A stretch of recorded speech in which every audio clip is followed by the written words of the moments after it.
శివ గారు, ఇప్పుడు ఈ ఎల్నినో కారణంగా భూమి మీద ఏం జరుగుతుంది, మనుషులంతా మనం అందరూ ఎలా ఇంపాక్ట్ అవుతున్నాం అనేది మనకి కళ్ళకు కనిపిస్తుంది.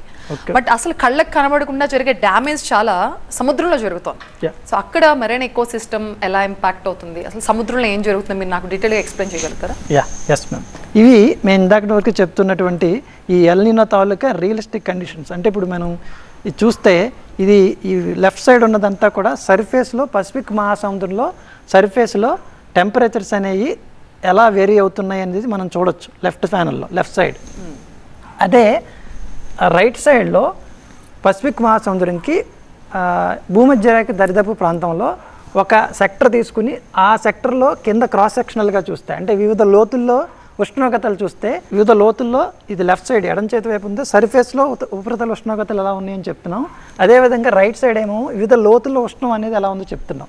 అలా చూసుకుంటా వెళ్తే ఎవ్రీ 3 monthsకి ఒక ఇమేజ్ తీసుకుంటే మనం June 2025, September 2025, December 2025, March 2026 and next image June 2026 last month.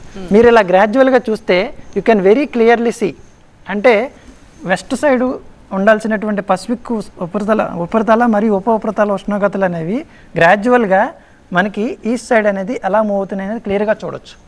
అంటే జనరల్గా మనకి పసిఫిక్ మహాసముద్రంలో తూర్పు మరియు మధ్య సముద్రంలో ఉపరితలంలో మరియు ఉపరితలంలో కూల్ టెంపరేచర్స్ ఉంటాయి. ఇంకా మూర్తి సార్ చెప్పినట్టు అప్వెల్లింగ్ అంటాం. అంటే సముద్రంలో లోతైన చల్లని నీరు పైకి రావడాన్ని అప్వెల్లింగ్ అనే ప్రక్రియ అంటాం. దానివల్ల ఏమవుతుందంటే కింద లోతైన చల్లని నీరులో ఎక్కువ న్యూట్రియంట్స్ ఉంటాయి. చల్లని నీరు is very favourable for the fishes to stay and more over nutrients కూడా ఉంటాయి.